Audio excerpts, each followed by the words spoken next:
cum fac eu rețeta de salam de biscuiți. Avem nevoie de 4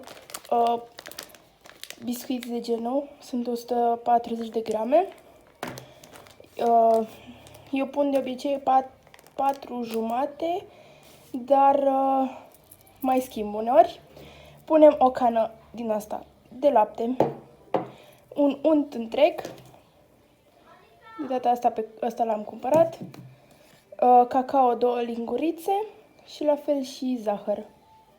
De lapte, o cam plină și o punem la fiert. Așa. Aia o punem la spălat.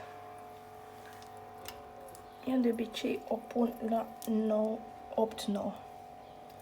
Așteptăm un pic până fierbe, după aia adăugăm cacao. O să vă arăt pe parcurs.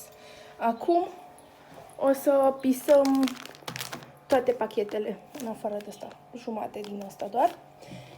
De fapt, vă arăt exact ce fac, să vedeți în ce ordine le pun. Acesta este cacao pe care îl folosesc eu. Mai am un pic și să trebuie să-l deschid. Am luat un bol mare și începem să pisăm. Nu contează dacă e unul mai mare și unul mai mic, contează să fie bun la sfârșit.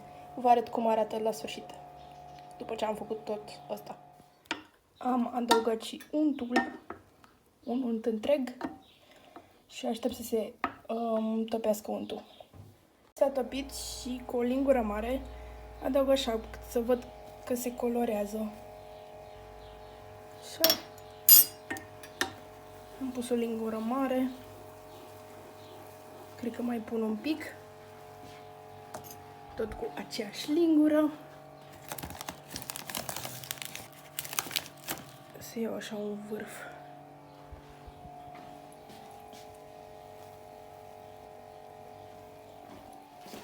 Pun la spălat. Vai, ce a crescut. Mai așa.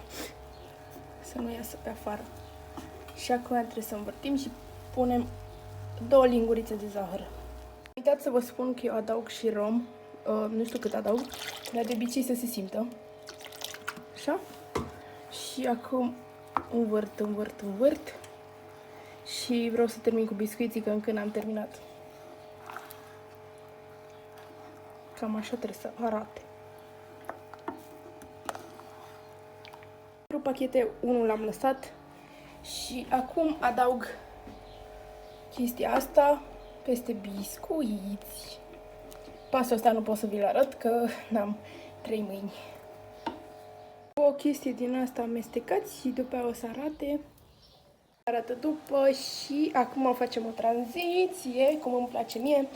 Am schimbat dintr-un bol în celălalt pentru că asta e mai mare. Să facem o tranziție. E mai grăsuț, unul mai slăbuț, dar o să iasă bune. Și cel mai drăguț dintre astea e acesta.